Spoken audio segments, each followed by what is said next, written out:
এই দুনিয়ার জীবন হলো স্থায়ী, আখেরাতের জীবন হলো চিরস্থায়ী জীবন। এই দুনিয়ার জীবনটা উত্তম নয়, আখেরাতের জীবনটা উত্তম। কার কথা? আল্লাহর কথা। বল তুসিরুনাল হায়াতাদ দুনিয়া, তোমরা এই দুনিয়ার জীবনকে বড় মনে করো, দুনিয়া দুনিয়া করো। তোমরা আব্দুল্লাহ না হয়ে আব্দুদ দুনিয়া হয়েছো, আল্লাহর দাস হও নাই, দুনিয়ার দাস হয়েছো। তোমরা দুনিয়া দুনিয়া করো, দুনিয়াটা ক্ষণস্থায়ী, চিরস্থায়ী হচ্ছে আখেরাত। কার কথা? এজন্য আল্লাহ বললেন ওয়ালাল আখিরাতু খায়রুল লাকা মিনাল উলা। ও নবী, দুনিয়া নয়, আখেরাত আপনার জন্য উত্তম। সুবহানাল্লাহ। আখেরাত এটা সেরা, এটা স্থায়ী, এটা উত্তম, দুনিয়াটা নয়। You prioritize this life in this world, but the life after death much more better than this worldly life. এই দুনিয়াকে তুমি বড় মনে করো, দুনিয়াটাই সব মনে করো। দুনিয়াটাই সব নয়, আরো বড় জগৎ আছে না নাই? এই দুনিয়াটা আসলে একটা মোহ। এটা কি? একটা খেলার মধ্যে আমরা পড়ে আছি, মোহাচ্ছন্ন, লোভাতুর হয়ে আছি। চাকচিক্যময় দুনিয়া দেখে এর পরীক্ষার ভেতরে পড়ে আখেরাতকে আমরা ভুলিয়ে গিয়েছি। আর আল্লাহ বলেছেন দুনিয়া নয়, শ্রেষ্ঠ হলো আখেরাত। ওই আখেরাতের জন্য তোমরা সামান জোগাড় করো। চিল্লায় বলেন ঠিক কিনা? আবার আল্লাহ বললেন এই দুনিয়ার জীবনটা হলো মাতাউল গুরুর, ওয়া মাল হায়াতুদ দুনিয়া ইল্লা মাতাউল গুরুর। দুনিয়ার জীবনটা হলো সাময়িক ভোগের সামগ্রী, সাময়িক ভোগের বিষয়। আজ আছে কাল নাই, হাতের ময়লা, ঝেড়ে দিলে সব শেষ। ঠিক কিনা? আবার আল্লাহ বললেন এই দুনিয়ার জীবন হলো লাইবুন ওয়া লাহবুন, ওয়া মাল হায়াতুদ দুনিয়া ইল্লা লাইবুন ওয়া লাহবুন। দুনিয়ার জীবন হলো খেল তামাশা। আমরা লোভের মধ্যে পড়ে আছি, মোহাচ্ছন্ন। কখন যে ডাক চলে আসবে আমরা জানি? চিল্লায় বলেন জানি। ওমাল হায়াতুদ দুনিয়া ইল্লা মাতাউল গুরুর। দুনিয়ার জীবনটা এটা ভোগের সামগ্রী, আজ আছে কাল নাই। কখন যে চলে যেতে হবে কেউ জানি না। আপনাদের এই মাহফিলে আসার আগ দিয়ে এই কিছু সামনে কি রাস্তা যেন বলে এটাকে, এই করুলিয়া বাস স্ট্যান্ডের এদিকেই আমার প্রাইভেট কার যখন যাচ্ছে, আমরা যখন যাচ্ছি, হুট করে আরেকটা গাড়ি এসে একজনকে ধাক্কা মারলো। হুন্ডা গেল একদিকে, সে গেল একদিকে। হঠাৎ দেখি মাথা দিয়ে ফিনকি দিয়ে রক্ত বেরোচ্ছে। আবছা অন্ধকার, গাড়ির আলোতে দেখা যাচ্ছে ফিনকি দিয়ে রক্ত, এরকম রাস্তার পাশ দিয়ে রক্ত বেয়ে বেয়ে পড়ছে। মুহূর্তের মধ্যে এক ধাক্কায় নাই। তার কত চিন্তা ছিল, কত প্ল্যান ছিল জীবন নিয়ে। সুন্দর সংসার করবে, বাবা মার মন মুখ খুশি করবে, সমাজের জন্য অনেক কিছু উপহার দিবে। সামনে নির্বাচন আসতেছে, এটা নিয়ে তার মাথায় টেনশন ছিল না? কে আসবে ক্ষমতায়, কত উৎসব, কত আমেজ, কিন্তু নাই, সব ভঙ্গ করে দিল কে? আজকে রাতে আমাদেরও এরকম ঘটতে পারে কি পারে না? এই মাহফিল থেকে সহি সালামতে বাসায় ফিরতে পারবো গ্যারান্টি লেটার আছে নাকি? আরো আধা ঘন্টা বাঁচবো গ্যারান্টি? আরো 10 মিনিট শ্বাস যেটা নিলাম এটা ফেলতে পারবো গ্যারান্টি? কথা বলেন। আমাল হায়াতুদ দুনিয়া ইল্লা মাতাউল গুরুর। আল্লাহ বললেন এটা ভোগের সামগ্রী। এই দুনিয়ার জীবন খেলতামাশার জীবন, মোহের জীবন। মোহের ভেতরে পড়ে আখিরাতকে তোমরা ভুলে গিয়েছো। দুনিয়া আসল নয়, আসল হলো আখিরাত। ঠিক কি না?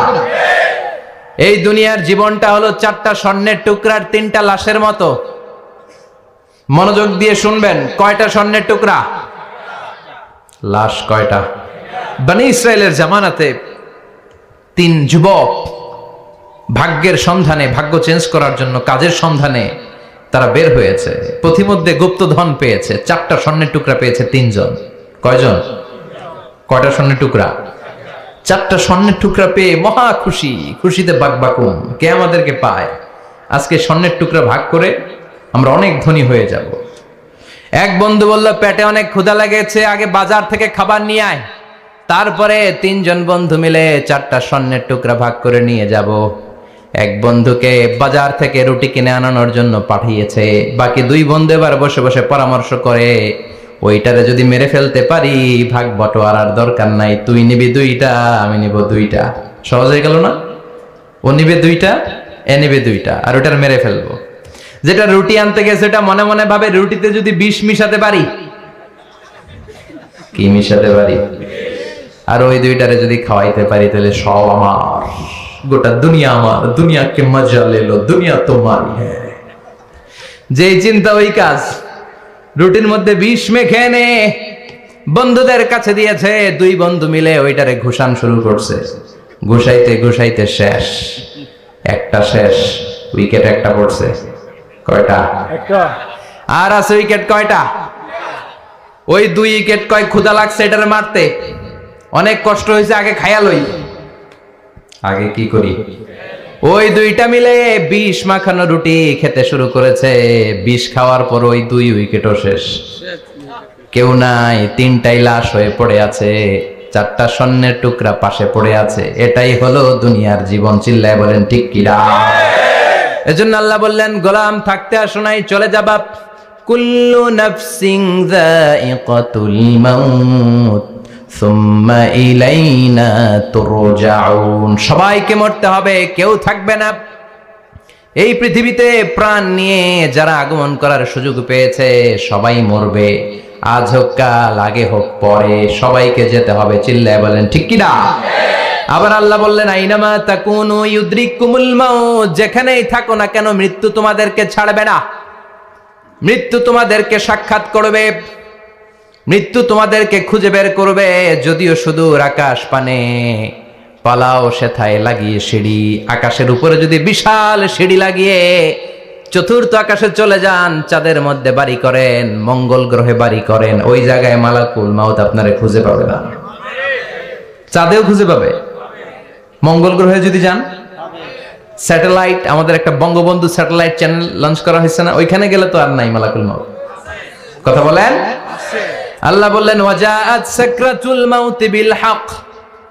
মৃত্যুর কষ্ট তোমাদের ছাড়বে না, যেখানেই তোমরা থাকো না কেন মৃত্যু ঠিকই তোমাদের পাকড়াও করবে। চিল্লায় বলেন ঠিক কিনা? আবার মৃত্যুর একটা নির্ধারিত সময় আছে, ওই সময় যখন আসে 1 সেকেন্ড আগেও আসে না, পরেও আসে না। কার কথা? লিকুল্লি উম্মাতিন আজালুন ফাইযা জাআ আজালুহা লা ইস্তাখিরুনা সাআতাও ওয়ালা ইস্তাকদিমুন। মৃত্যুর জন্য একটা নির্ধারিত টাইম আছে, টাইমটারে বেঁধে দিয়েছে কে? ওই টাইমটা যখন চলে আসে 1 সেকেন্ড আগেও আসে না, 1 সেকেন্ড পরেও আসে না, অন টাইম আসে। কিভাবে আসে? On time. কথা বলেন, সবাই বলেন অন টাইম। আরো জোরে বলেন, death will come on time. Death never late.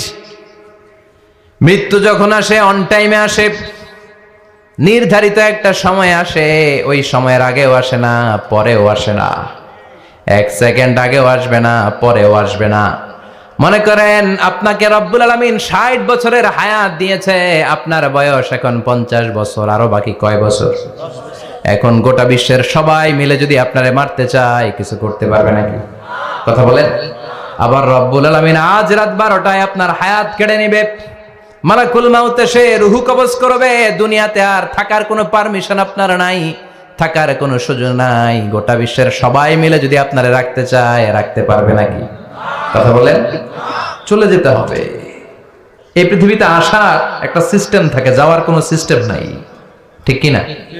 আসার সময় আগে আসছে আমার দাদা, তারপর আমার বাবা, তারপরে আমি, তারপরে আমার ছেলে, তারপরে আমার নাতি, তারপরে তার ছেলে, ঠিক কিনা? তার মানে আসার একটা সিরিয়াল আছে, যাওয়ার কোনো সিরিয়াল আছে নাকি? কথা কন। নাকি সিস্টেম দাদা আগে আসছে, দাদাই আগে যাবে, নাতি যেতে পারবে না? কথা বলেন। দাদার আগে নাতি মরে, এরকম আছে না নাই? মায়ের আগে মেয়ে যায়, আছে না নাই? মুরব্বী বাজানেরা বেঁচে থাকে, আমাদের মতো যুবক গুলো অ্যাক্সিডেন্টে মারা যায়, আছে না নাই? আবার অসুস্থরা বেঁচে থাকে, সুস্থরা মরে যায়, আছে না নাই? হাসপাতালে রোগীগুলো বেঁচে থাকে, ডাক্তার মরে যায়, আছে না নাই? উখিয়াতে তো ডাক্তার মরে না, দিকেও ডাক্তার মরে। ওনারা না বাঁচায় মানুষরে? হ্যাঁ হ্যাঁ, আল্লাহ বাঁচায়, ডাক্তার হচ্ছে ওয়াসিলা। চিল্লা এখন ঠিক কিনা? তার মানে এই মরণের একটা সিরিয়াল, দুনিয়ার থেকে চলে যাওয়ার কোনো সিরিয়াল থাকে না, মরে যাওয়ার সিরিয়াল থাকে না, আসার একটা সিরিয়াল থাকে, যাওয়ার কোনো সিরিয়াল থাকে না। কি বলেন? জোরে বলেন। আবার চলে যাওয়ার কোনো ভরসা নাই, 1 সেকেন্ডের মধ্যে সব হয়ে যায়। একটা সঙ্গীত আছে না, 1 সেকেন্ডের নাই ভরসা, ভঙ্গ হবে রং তামাশা, চক্ষু বুঝিলে হায় রে দম ফুরাইলে। চিল্লায় বলেন ঠিক কিনা? হায় রে মানুষ রঙিন ফানুষ, দম ফুরাইলে তবু তো ভাই কারোরই নাই একটুখানি, কথা কয় না? হায় রে মানুষ রঙিন ফানুষ, রঙিন ফানুষ, হায় রে মানুষ। চিল্লায় বলেন ঠিক কিনা? যে কোনো সময় চলে যায়।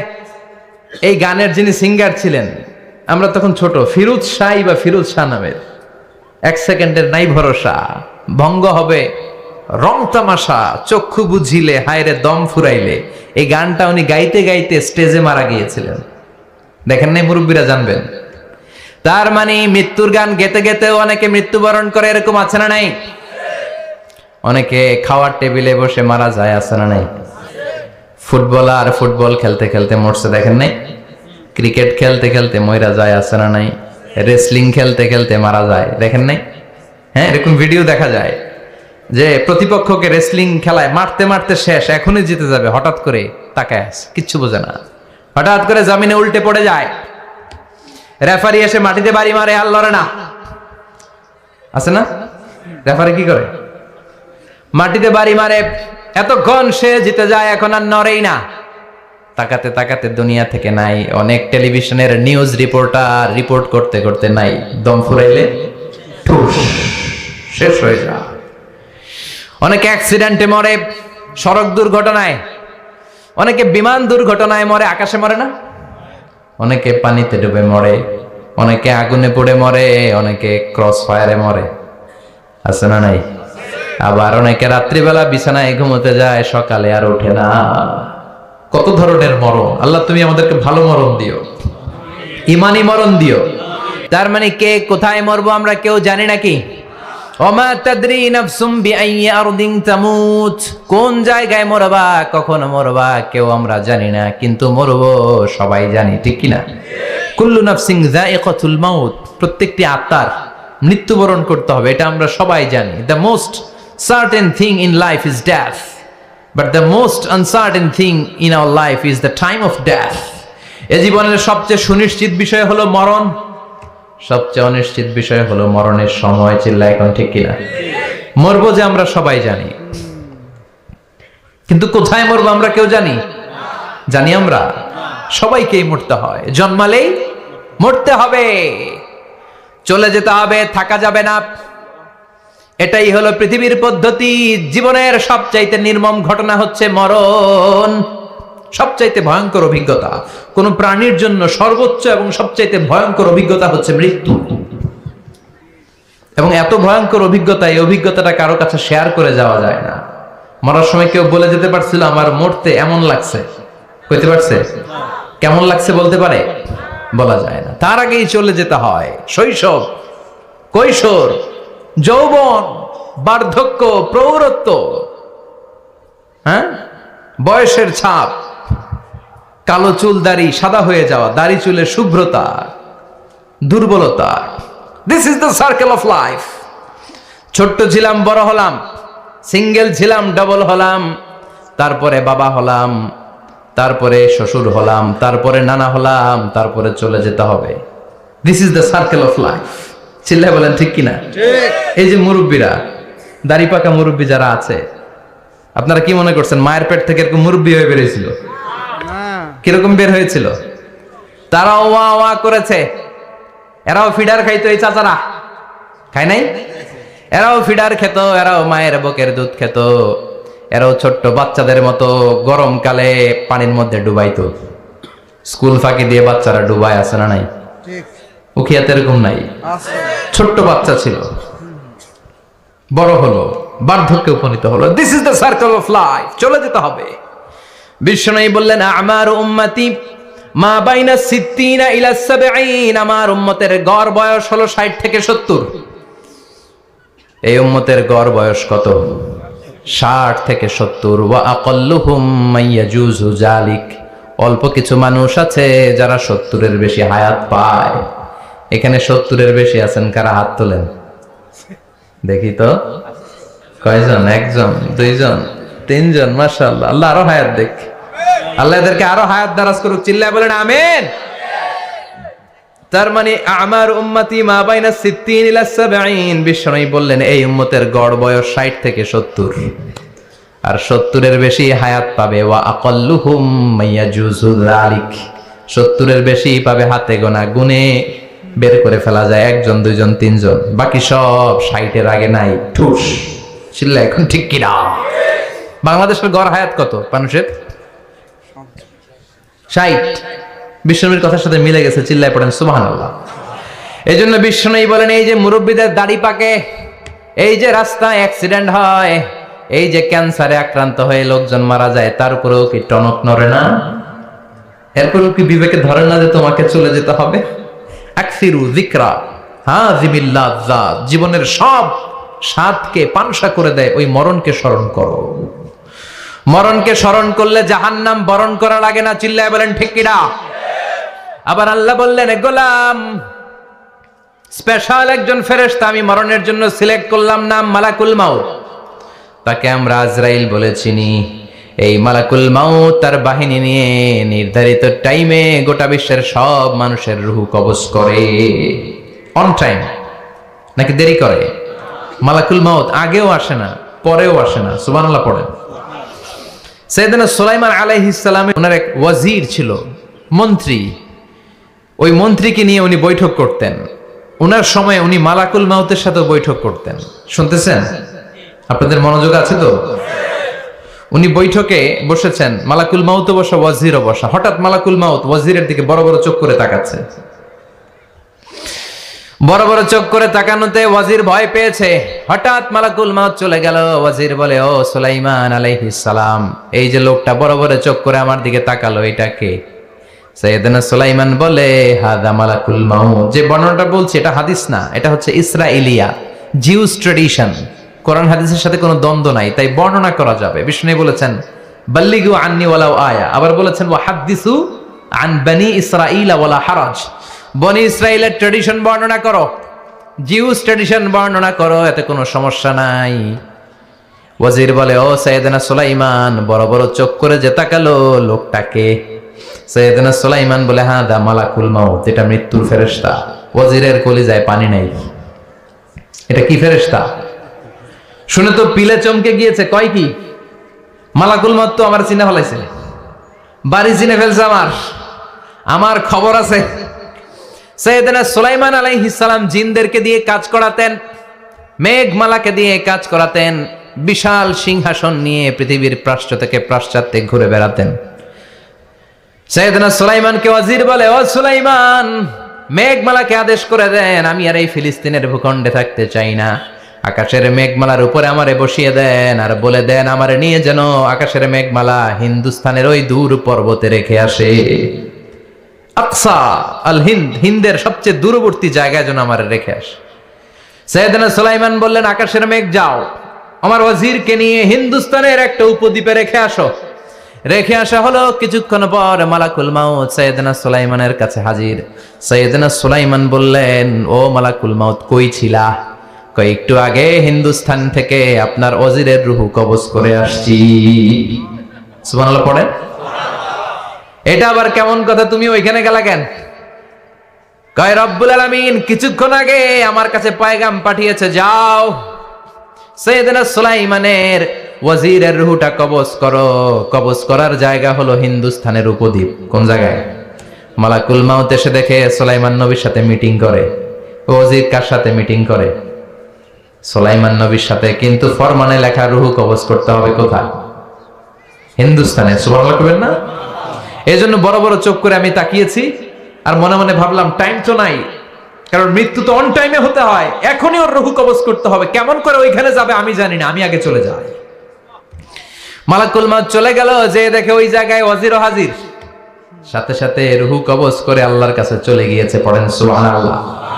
এজন্য আল্লাহ বললেন, মালাকুল মাউত আমি নির্ধারণ করে দিয়েছি, পৃথিবীর প্রতিটি মানুষ মালাকুল মাউতকে দেখবে, চাক্ষুষ দেখবে, ভালো হলেও দেখবে, খারাপ হলেও দেখবে। কার কথা? ভালো মানুষ যদি হয়, আল্লাহওয়ালা যদি হয়, ইসলাম প্রিয় যদি হয়, ডানপন্থী যদি হয়, মৃত্যুর সময় মালাকুল মাউত আলা সূরাতি শাবিন আলা আহসানি সূরা, একজন যুবকের আকৃতিতে চমৎকার ধবধবে সাদা একটা জুব্বা পরে, জান্নাত থেকে জান্নাতি কাফন নিয়ে, হানুত মিন হানুতিল জান্নাহ, জান্নাতের সুগন্ধি নিয়ে মুমূর্ষু রোগীর মাথার সামনে এসে বসে যায় আর দেহটার ইঙ্গিত করে বলে, ইয়া আইয়াতুহান নাফসুত তাইয়্যিবা, ও পবিত্র আত্মা। আরেক বর্ণনায় এসেছে ইয়া আইয়াতুহান নাফসুল মুতমাইন্নাহ, ও প্রশান্ত আত্মা, উখরুজি ইলা মাগফিরাতিম মিনাল্লাহ, আল্লাহর ক্ষমার দিকে বের হয়ে আসো। উখরুজি ইলা মাগফিরাতিম মিনাল্লাহি ওয়া রিদওয়ান, আল্লাহর ক্ষমার সন্তুষ্টির দিকে রূহটা বের হয়ে আসো। স্মুথলি বলার সাথে সাথে মুমিনের দেহ থেকে রূহটা বের হয়ে আজরাইলের হাতে চলে যায়। স্মুথলি বলার সাথে সাথে স্বাচ্ছন্দ্যে আনন্দে মুমিনের দেহ থেকে রূহটা সা করে বের হয়ে মালাকুল মাউতের হাতে এসে পড়েন সুবহানাল্লাহ। আল্লাহ এমন মৃত্যু তুমি আমাদের নসিবে রেখে দিও, চিৎকার করে পড়েন আমিন। আর যারা ইসলাম মানে নাই, আর যারা কোরআন মানে নাই, আর যারা দিন কায়েমের আন্দোলন করে নাই, দিনকে ভালোবাসে নাই, বাম আর রামপন্থী ছিল, নাস্তিক ছিল, ইসলাম বিরোধী ছিল, তাদের কাছেও মালাকুল মাউত আসে কি আসে না? চিল্লায় বলে না, আসে কি আসে না? তাদের কাছেও আসে, কিন্তু আলা সূরাতি আকবাহি রাজুল, একজনের চেহারা যত ভয়ঙ্কর হতে পারে, যত নিকৃষ্ট হতে পারে, এরকম ভয়ঙ্করতম নিকৃষ্ট দুর্গন্ধওয়ালা একটা চেহারা নিয়ে আসে। রিজলাহু ফিল আরদ, পা থাকে জমিনে, রাসুহু ফিস সামা, হাদিসের বর্ণনা, পা দুইটা জমিনে, মাথা আকাশে। এসে ধমক দিয়ে জালিমের মাথার সামনে এসে বলে, ইয়া আইয়াতুহান নাফসুল খাবিসা, হে পাপাত্তা, হে অপবিত্র আত্মা, উখরুজি ইলা সাখাতিল্লাহি ওয়া গাদাবিহি, আল্লাহর রাগের দিকে, আল্লাহর অসন্তুষ্টির দিকে বের হয়ে আয়। মালাকুল মাউতের এই অর্ডার পাওয়ার সাথে সাথে রূহটা কিন্তু বের হয় না। মুমিনের রূহকে ডাক দিলে যেমনি স্মুথলি বের হয়, কাফিরের রূহ এভাবে বের হয় নাকি? কথা বলেন। রূহটা ডানে যায়, ফাতাতাফাররাক, একবার রূহটা ডানে যায়, আবার রূহটা বায়ে যায়, আবার সামনে যায়, পায়ে যায়, হাতের মধ্যে ঢুকে ডানে বায়ে যায়। মালাকুল মাউত আবার ধমক দিয়ে বলে, ইয়া আইয়াতুহান নাফসুল খাবিসা, পাপাত্তা, বের হয়ে আয়। রূহটা আবার ডানে যায়, বায়ে যায়, সামনে যায়, পেছনে যায়। এবার ঘপাস করে মালাকুল মাউত রূহকে ধরে টান মারে, সারা দেহটা থেকে প্রাণ রস সিক্ত করতে করতে দেহ থেকে রূহটাকে টেনে হিচড়ে বের করে আনে। আর মুমূর্ষু রোগীটা চিৎকার মারতে থাকে, পড়েন না আউযু বিল্লাহ। একটা জীবন্ত ছাগলের চামড়াগুলো জবাই না দিয়ে কেউ যদি টেনে টেনে বের করে,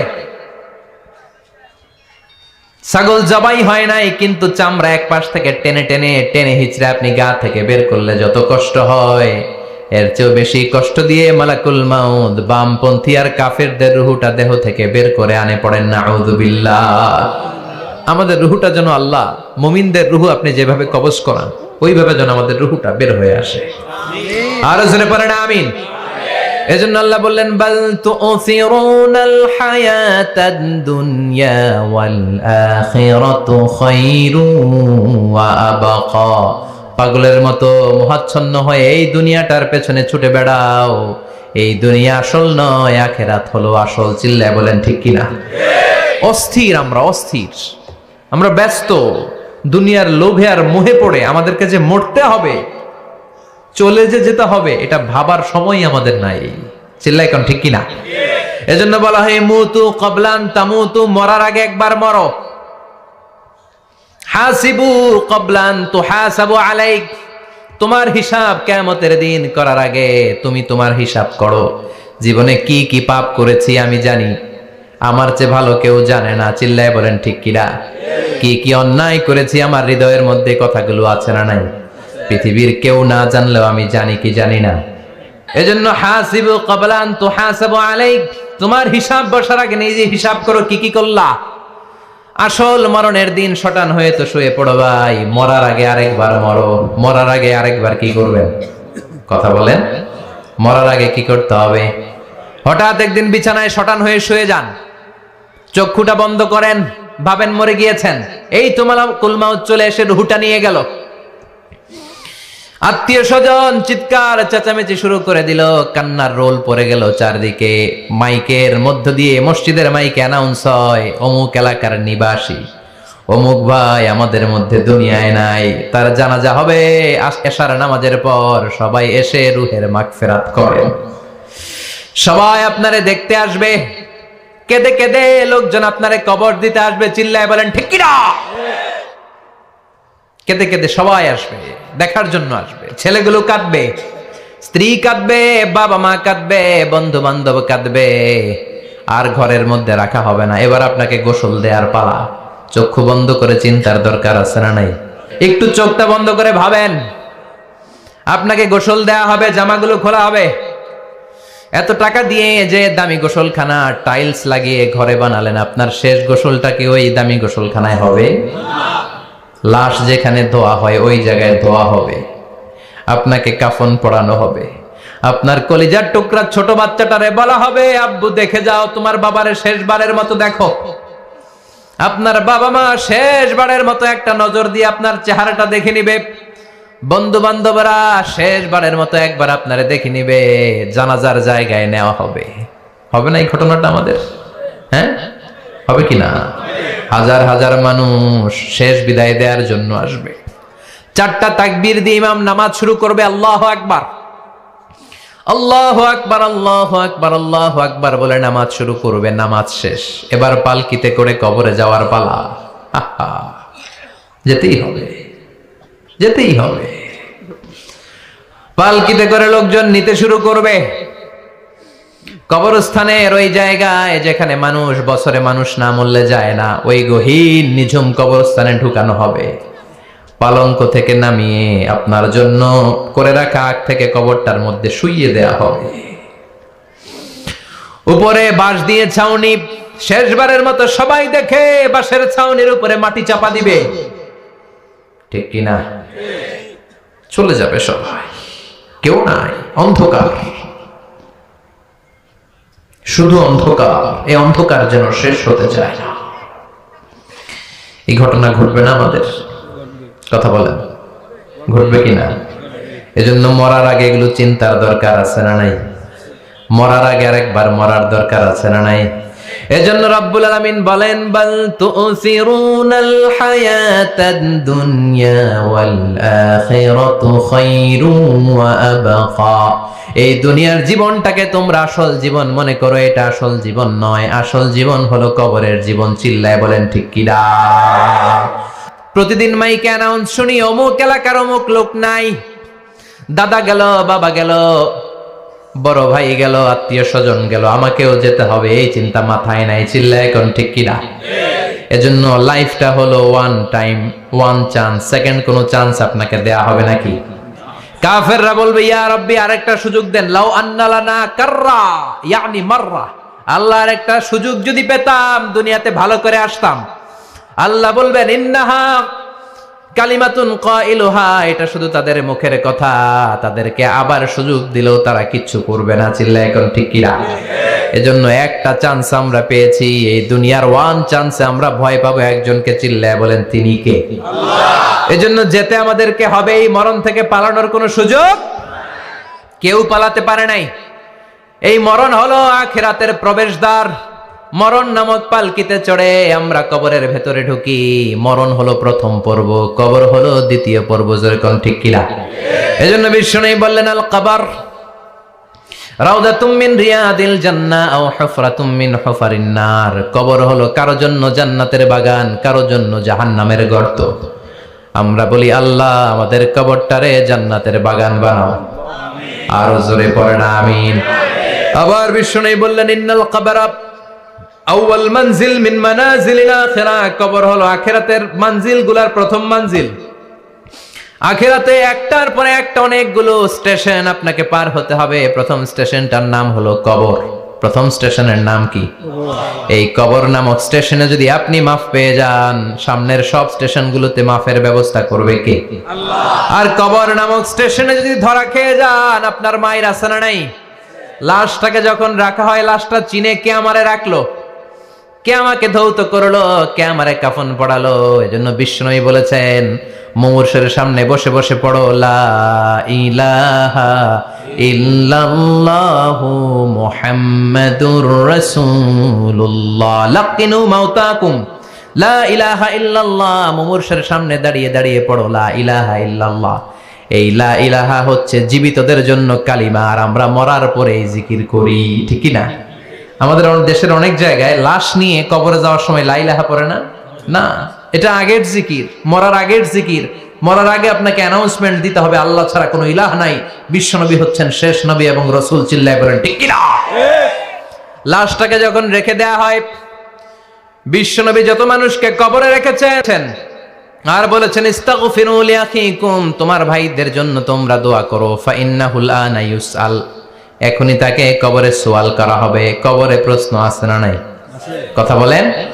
বিশ্বনবী খাদিজাতুল কুবরা, ওনার প্রথম স্ত্রী খাদিজাতুল কুবরা তাহেরাকে কবরের মধ্যে রেখে দিয়ে কাঁদতে শুরু করলেন, চোখের পানি ছেড়ে অনেক দোয়া করলেন। দোয়া শেষে সব সাহাবারা ঘরে ফিরে যায়, বিশ্বনবী যায় না। সাইয়েদনা আবু বকর বললেন, ও নবী চলেন ঘরে যাই, অনেক তো দোয়া করলেন। বিশ্বনবী বললেন, আবু বকর তুমি যাও, আমি যাব না। এইটা সাধারণ মহিলা না, এটা বিপদের দিনের সঙ্গিনী খাদিজা। মক্কায় যখন আমার কেউ ছিল না, খাদিজা আমারে ভুলে নাই। 3 বছর কাফিররা আমাকে জেলখানায় বন্দি রেখেছে, নাম শিয়াবে আবি তালেবের জেলখানা। আমার স্ত্রী ওই জেলখানার জীবনেও আমারে ছাড়ে নাই, আমার সাথে 3 বছর খাদিজাও জেল খেটেছে। এই একটাই মহিলা, যেই মহিলাকে আল্লাহ আরশের উপর থেকে সালাম দিয়েছে, মহিলাটার নাম খাদিজা। আল্লাহু আকবার। আমার সব সন্তান আল্লাহ খাদিজার পেট থেকে দিয়েছে। ফাতেমাতুজ জোহরা খাদিজার মেয়ে, জাইনাব খাদিজার মেয়ে, উম্মে কুলসুম খাদিজার মেয়ে, রুকাইয়া খাদিজার মেয়ে, আবুল কাসেম বিশ্বনবীর ছেলে খাদিজার ছেলে, আব্দুল্লাহ যাকে তাইয়্যিব এবং তাহের নামে আমরা চিনি, সেও খাদিজার ছেলে। সুবহানাল্লাহ। ও আবু বকর, আমার এই কলিজার টুকরা প্রিয়তমা খাদিজারে রেখে দিয়ে কেমনে বাসায় যায়? তুমি যাও, আমি দাঁড়িয়ে থাকবো। এখনই মুনকার নাকির এসে খাদিজারে প্রশ্ন করবে, আমি দেখবো খাদিজা উত্তর দিতে পারে কিনা। আর প্রশ্নের উত্তর যদি ভুল করে ফেলে, কবরের উপর থেকে আমি নিজে প্রশ্নের উত্তর দিয়ে দেব। সাইয়েদনা জিবরাইল বললেন, নবী আপনারা দাঁড়িয়ে থাকার দরকার নাই, আবু বকরের সাথে ঘরে চলে যান। আল্লাহ জানিয়ে দিয়েছে, খাদিজার কবরের প্রশ্নে যদি কোনো সমস্যা হয়, আরশের উপর থেকে খাদিজার প্রশ্নের জবাব আল্লাহ নিজে দিয়ে দিবে। এজন্য কবরের আযাব থেকে বিশ্বনবী পানাহ চেয়েছেন। বিশ্বনবী বলেছেন, আল্লাহুম্মা ইন্না নাউযু বিকা মিন আযাবিল কবর। ও আল্লাহ, কবরের আযাব থেকে তুমি আমাদেরকে বাঁচাও। পড়ে না আমিন। কবরে মুমিনদেরকে 4টা প্রশ্ন করা হবে, কাফিরদেরকে 3টা প্রশ্ন। চিৎকার করে বলেন, মুমিনের প্রশ্ন কয়টা? আর জোরে বলেন। প্রথম প্রশ্ন, মার রব্বুক, তোর রবের নাম কি? আমরা কি বলবো? আল্লাহ আমারে রব, এই রবি আমার সব, দমে দমে তনু মনে তারি অনুভব। আল্লাহ আমারে রব, এই রবি আমার সব। পড়েন আমিন। দ্বিতীয় প্রশ্ন, আমার দিন, উত্তর দিনের নাম কি? ধর্মের নাম কি? তৃতীয় প্রশ্ন, মান হাযার রাজুল, এই লোকটাকে কে? আমরা বলবো মুহাম্মদ সাল্লাল্লাহু। 3টা প্রশ্নের উত্তর যখন আপনি কবরে করে দিতে পারবেন, অতিরিক্ত একটা প্রশ্ন, ওয়ামা ইলমুক, এই যে 3টা প্রশ্নের উত্তর পাল্লা, কেমন করে উত্তর জানলা? কোত্থেকে শিখেছো? নকল করে আনছো কাফনের কাপড়ে? পরীক্ষার হলে নকল আছে না নাই? হাতে নকল আছে না? পায়ে নকল, মুজার ভিতরে নকল আছে না নাই? মোবাইলে নকল আছে না নাই? নকল থেকে আল্লাহ তুমি বাঁচাও। আরো আসতে কোন আমি। কিভাবে জানলা? কেমন করে 3টা প্রশ্নের উত্তর শিখলা? What is the source of your knowledge? তথ্যসূত্র কি? আপনাকে বলতে হবে, আমি যেই কিতাবটা থেকে শিখেছি কিতাবটার নাম কি? চিল্লায় বলেন, কি নাম? এই কিতাবটা হলো কোরআন। আপনাকে বলতে হবে, কোরআন থেকে আমি শিখেছি, বিশ্বনবীর হাদিস থেকে আমি শিখেছি। 4টা প্রশ্নের উত্তর যখন পারবেন, ফেরেশতারা বলবে আহলান সাহালান, খুশ আমদেদ, কংগ্রেচুলেশন, বাহ বাহ, তুমি তো চমৎকার পেরেছো। ফায়ুফসাহু লাহু কবরুহু 70 যিরাআন, মুমিন বান্দার কবরটা 70 হাত লম্বা করে দেয়া হবে। ইফতাহু লাহু বাবুন ইলাল জান্নাহ, জান্নাতের দিকে তার কবর থেকে একটা দরজা বানিয়ে দেয়া হবে। জান্নাতের সুঘ্রাণ ঠান্ডা বাতাস এসে তার কবরের ভিতরে ঢুকতে শুরু করবে। ইউলবাসু লিবাস মিন আহলিল জান্নাত, জান্নাতীদের পোশাক তার গায়ের মধ্যে পরিয়ে দেয়া হবে। আল্লাহু আকবার। আর বলা হবে নাম কানাউমিল আরুস, বাসর রাতে বর যেমনি কনেকে নিয়ে ঘুমিয়ে যায় তুমিও একটা ঘুম দাও। আলহামদুলিল্লাহ পড়ে মুমিন বান্দা আনন্দের একটা ঘুম দিবে। ইসরাফিলের সিংগার আওয়াজ ছাড়া পৃথিবীর কোনো কিছুই তার আগে ঘুম ভাঙতে পারবে না। আল্লাহ আমরাও যেন সেদিন কবর একটা মজার ঘুম দিতে পারি, তুমি তৌফিক দাও। জোরে পড়েন আমিন। এবার বামপন্থী নাস্তিক আর কাফেরদের পালা, ইসলাম বিদ্বেষীদের পালা, আলেম ওলামাদের শত্রুদের পালা, ইসলামকে যারা বিজয়ী শক্তি হিসেবে মানতে পারে নাই তাদের পালা। চিল্লায় এখন ঠিক কিনা? ওদেরকেও একই প্রশ্ন, রব কে? ওরা বলবে আমি জানি না। আমাদের উত্তর আল্লাহ। ওরা বলবে আমি কিচ্ছু জানি না, আমি সব ভুলে গেছি, আমার মাফ করে দেন, আমি কিছুই জানি না। তবে আমি ইসলাম বিরোধীদের সাথে চলতাম, যারা ইসলাম রে বাস দিত আমি তাদের সাথে স্লোগান দিতাম। এরকম ডাকাইত আছে না নাই? দ্বিতীয় প্রশ্ন, আমার দিন, ও তোমার ধর্মের নাম কি? কয় আমার ধর্ম নাই, আমার ধর্ম কর্ম নাই, আমি খালি দুনিয়া কে মজা লেলো, দুনিয়া তোমারই হ্যায়, আমি খালি দুম্মা চলে দুম। আছে না নাই? আমি শুধু মৌজ মাস্তিতে ব্যস্ত ছিলাম, আমার দুনিয়া নাই, দিন নাই, আখেরাত নাই, রবকে আমি জানি না, ধর্মকে জানি না। ইসলাম বিরোধী রাজনীতি আমি করতাম, মাও সেতুংয়ের রাজনীতি, কার্ল মার্কসের রাজনীতি, বুশের রাজনীতি, ডোনাল্ড ট্রাম্পের রাজনীতি, বামপন্থীদের রাজনীতি। চিল্লায় এখন ঠিক কিনা? কোনো ধর্ম নাই। এই লোকটাকে চিনো কিনা বলো। বিশ্বনবীর চেহারা দেখিয়ে বলা হবে এই লোকটাকে, কয় জানি না। এরে আমি মানতাম না, এরে আমি গালে দিতাম। এরকম জাহান্নামের নরকীট আর পিতৃ পরিচয়হীন জারদ সন্তান বাংলার দেশেও আছে না নাই? এই মহামানবটাকে গালি দিয়ে পৈশাচিক আনন্দ পায়। পত্রিকায় লিখে, ব্লগের মধ্যে লিখে, ইন্টারনেটে কার্টুন বানিয়ে বানিয়ে পৈশাচিক ফুর্তি করে। এগুলো জাহান্নামের কীট, এগুলো জারদ সন্তান, বাপ মায়ের ঠিক নাই। চিল্লায় এখন ঠিক কিনা? আমার নবীরে যারা গালি দেয় এগুলোর বাপ মায়ের ঠিক আছে? এগুলোর কোনো গোড়া আছে? এগুলোর কোনো শেকড় আছে? এগুলো আগাছা চিৎকার করে বলো ঠিক কিনা? বলবে আমি জানি না। ফেরেশতারা বলবে দাঁড়া, আমরা জানি। তোর সাথে কেমন আচরণ করতে হবে আমাদেরকে ট্রেনিং দিয়েছে কে? এবার শুরু হবে মাইর। কি শুরু হবে? কথা বলেন, মাইর। ফায়ুদরাবু বিমা তারিকা মিন হাদিদ, লোহার হ্যামার দিয়ে শুরু হবে মাইর। এক একটা হ্যামারের বাড়িতে মাথাটা ফেটে চূর্ণ বিচূর্ণ হয়ে যাবে, দেহটা জামিনের ভেতরে 70 গজ ডুবে যাবে, দেবে যাবে। ওর চিৎকারে কবরস্থানটাও থারথার করে কাঁপবে। আবার জামিনকে বলা হবে ইলতাইমি, চাপা দে। জামিনে ঢুকে যাওয়ার পরে জামিনের এপাশ থেকে একটা চাপা, মাটি চাপা, বাম দিক থেকে মাটি চাপা, দুই চাপায় ডান দিকের পাজর বায়ে চলে যাবে, বাম দিকের পাজর ডানে চলে আসবে। ওর চিৎকারে কবরস্থানটা থার থার করে কাঁপবে।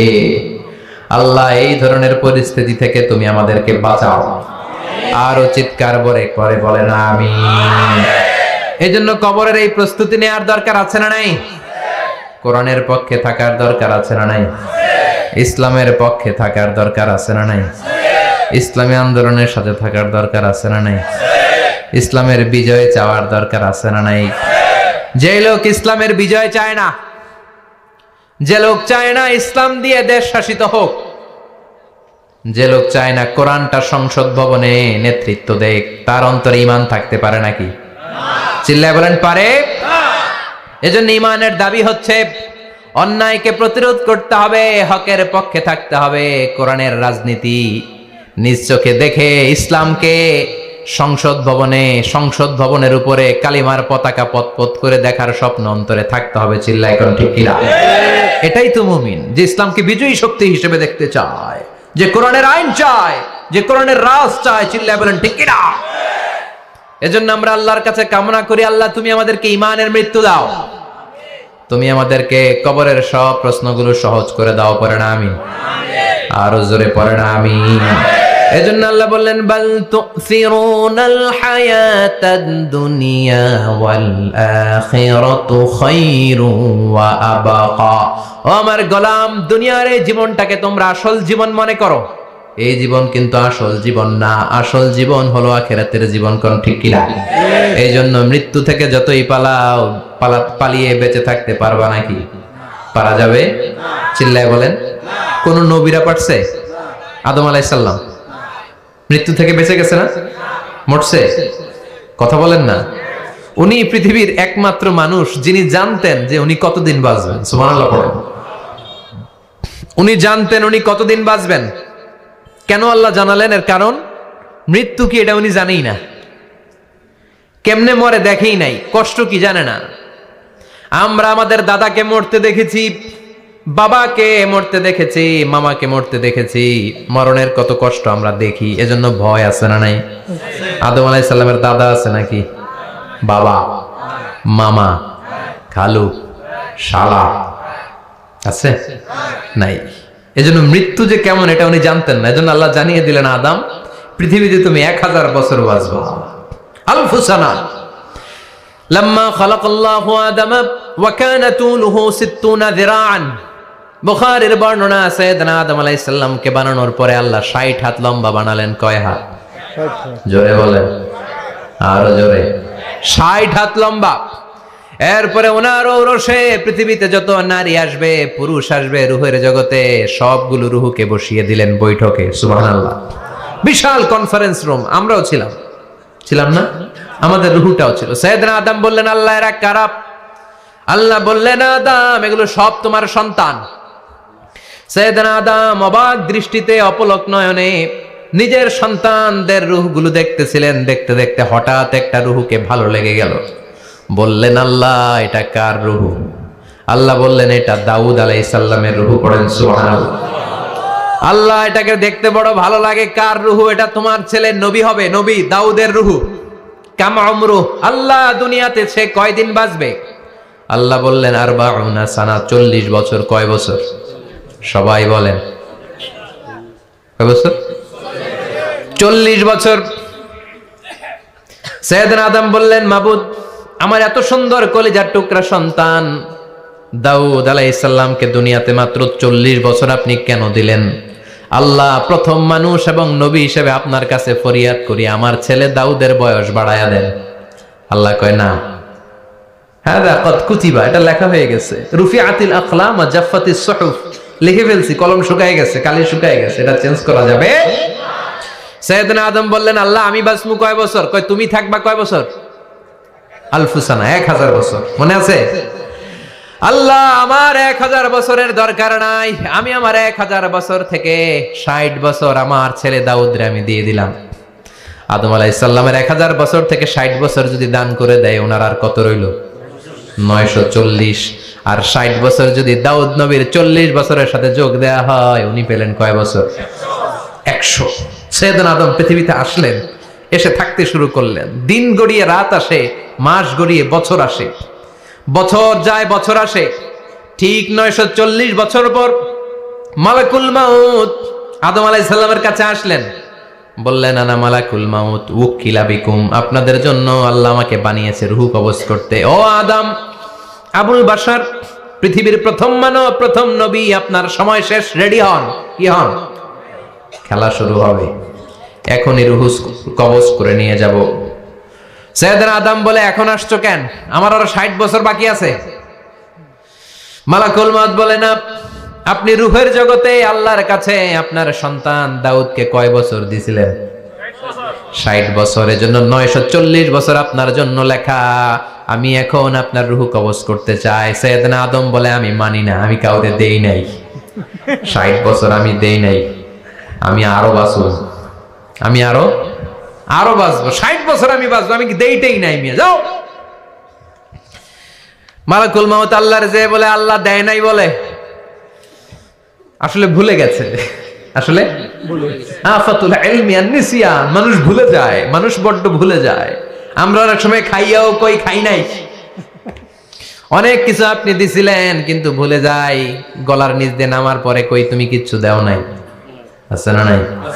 নাসিয়া আদম ফানাসিয়া বানু, আদম আলাইহিস সালাম ভুলে গেছেন, তাই আমরাও ভুল করি, ঠিক কি না? এজন্য আমাদের নেতারাও বলে এটা দেব ওটা দেব, নির্বাচনের পর সব ভুলে যায়। আছে না নাই? ওই যে আদম আলাইহিস সালাম ভুলছে, আমরাও ভুলে যাই। ওনাদের দোষ কি? ভুলে যায়, বেমালুম ভুলে যায়। আল্লাহ বললেন মালাকুল মাউত আর জোরাজুরি করো না। 940 নয়, ঠিক 1000 বছর পরে আদমের কাছে যাবা। আমি আমার আদমের ভাগ্যে এই জিনিসটাই রেখে দিয়েছিলাম রে মালাকুল মাউত। আমি আগ থেকে এটাই রেখেছি, আমি জানতাম সে ভুলে যাবে। চিল্লা এখন সুবহানাল্লাহ। তার মানে পৃথিবীর সবচাইতে লম্বা মানুষ, 60 হাত লম্বা, এত শক্তিশালী আদম আলাইহিস সালাম শ্রীলঙ্কাতে 1 লাফ দিলে আধা মাইল চলে যাইতেন। সুবহানাল্লাহ। কি লম্বা মানুষ, থাকতে পারছে? কথা নাই, ঘুমে ধরছে? শেষ করে দেই। হ্যাঁ, আরো কয়েক মিনিট চলবে? চলবে চলবে। তাকবীর দেন, লিল্লাহি তাকবীর। আদম আলাইহিস সালাম চলে গেলেন। ওনার পরের নবী ইদ্রিস আলাইহিস সালাম, উনি মরে নাই। ইদ্রিস আলাইহিস সালাম মরছে, কে বলছে? উনিও মরেছেন। তবে ওনার মৃত্যুর আজীব এক ঘটনা আছে, অনেক লম্বা কথা। এক ফেরেশতার সাথে ওনার বন্ধুত্ব হয়েছিল, বলেছিলেন আমি আকাশ দেখতে চাই, আল্লাহর কাছে অনুমতি চাই। আল্লাহ বলল ঠিক আছে, ইদ্রিসকে আকাশে ঘুরাও।